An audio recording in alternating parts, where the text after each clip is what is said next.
In the past, there has been tension among the DPC, NEC, and NSC over jurisdiction. It is important to set clear jurisdictions at the start of an administration to prevent needless and counterproductive turf fights. In addition, the Principal Deputy for International Economic Policy is jointly appointed at NEC and NSC and could end up serving two different interests. To avoid such problems, international economic policy should be entirely coordinated from NEC. It will be especially important for the NEC to work seamlessly with the Council of Economic Advisors, CEA, which provides the President and the White House offices with the latest economic data and forecasts, as well as estimates of the economic impact of proposed policies, and prepares the annual economic report of the President. The CEA is not a policy council and therefore does not run policy processes, which is the responsibility of the NEC, DPC, and NSC. However, the CEA does play a key role in ensuring that any policy considered by the councils is rigorously evaluated for its economic impacts. The NEC works closely with the White House Office of Communications and Office of Speechwriting to ensure that the White House's messages and media engagement communicate the President's economic policy effectively. The NEC also plays a key role in advancing the President's economic agenda by advising the Office of Presidential Personnel on appointments to key economic posts, including positions in financial regulatory agencies. The NEC helps to ensure that each economic post is held by a person who shares the President's policy priorities and works well with the rest of the administrative economic team. The financial regulators, who run partly by civil servants, some of whom were political appointees in prior liberal administrations, who often resist the conservative administration's policies. It is therefore critical that an administration not only appoint capable individuals to lead these agencies, but also has personnel who can be hired into senior staff positions within the agencies. A few areas will be especially important if the NEC is to develop a well-defined economic policy agenda. One is the promotion of innovation as a foundation for economic growth and opportunity. Another is the creation of an environment that fosters economic growth through tax reform and the elimination of regulatory and procedural barriers. Office of the U.S. Trade Representative, USTR. The Office of the U.S. Trade Representative provides the President with the internal White House resources necessary to formulate and execute a unified whole-of-government approach to trade policy. The President should ensure that the USTR is empowered to serve in that leadership role, much as other EOP components organize and drive a coordinated policy agenda on behalf of the President. The People's Republic of China's predatory trade practices have disrupted the open market trading system that has provided mutual benefit to all participating countries, including China, for decades. The failure of the World Trade Organization, WTO, to discipline China for abrogation of its trading commitments has seriously undermined its credibility and made it a largely ineffective institution. The United States, through an empowered USTR, must act to rebalance and refocus international trading relationships in favor of democratic nations that embrace free, fair, and open trade principles built on market-driven economies. Chapter 26 of this book outlines recommended trade policy priorities for the incoming president. However, regardless of the approach, successful implementation of that trade agenda will require the president to articulate a clear policy direction and instructions for the executive branch to operate in a coordinated fashion under the leadership of an empowered USTR. To address these and other challenges, protect the American worker, and secure a free and open market for our communities and businesses, the next president must leverage the institutional resources and strength of the USTR and neither allow institutional interests to drive a fragmented trade policy that is developed from the ground up, nor cater to parochial interests across government and Washington's broader industry of influence.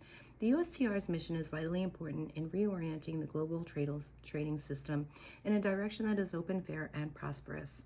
In order to achieve the president's policy goals, a strong USTR must be empowered to set trade policy from the White House with the authority and resources to represent the interests of the president's trade agenda with adequate budget, staff, analysis, and expertise to engage meaningfully in internal and interagency policy deliberations.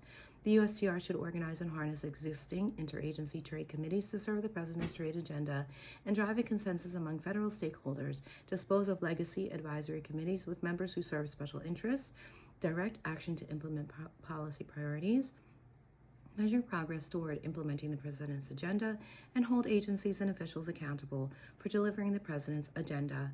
The USTR's leadership should not only coordinate and enforce the president's agenda across the federal community, but also set and enforce the president's trade agenda internally.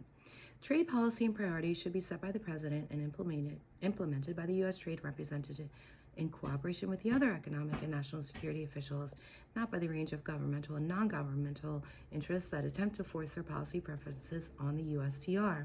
A strong USTR, empowered with the necessary resources, authorities, and interagency cooperation, will protect U.S. interests in the global marketplace more effectively.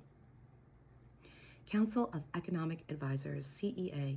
Congress established the Council of Economic Advisors in 1946 to advise the President on economic policy based on data, research, and evidence.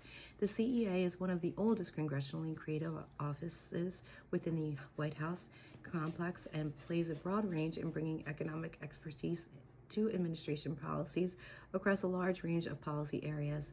The CEA has one presidentially appointed and Senate-confirmed chair, two presidentially appointed members who assist and often have expertise that complements the chair, and approximately 40 staff employees. Statutorily, the CEA is charged with being the president's principal source of economic advice. However, this role has diminished over time as its policy, appraisal, and especially formulation and recommendation functions have been taken over and diluted by other economic policy bodies within the White House.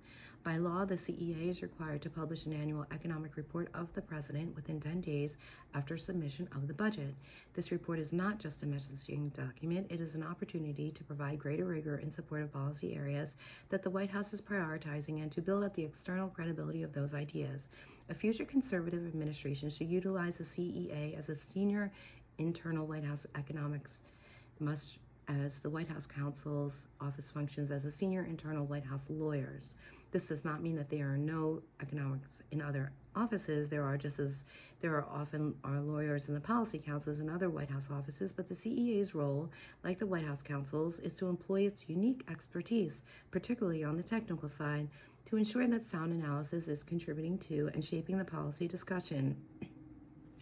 In practice, this means that CEA staff do not coordinate the policy process in the way that the DPC or NEC would, but they should be integral to the EOP's policy developmental processes. CEA staff should support sound policy development and execution by actively contributing to running policy dialogues, proactively raising issues that need to be addressed, consulting on questions that arise, and guiding EOP and agency officials on the analytical foundations of policies. Structurally, the White House Chief of Staff should ensure that the CEA has a seat at the policy-making table on all relevant policies.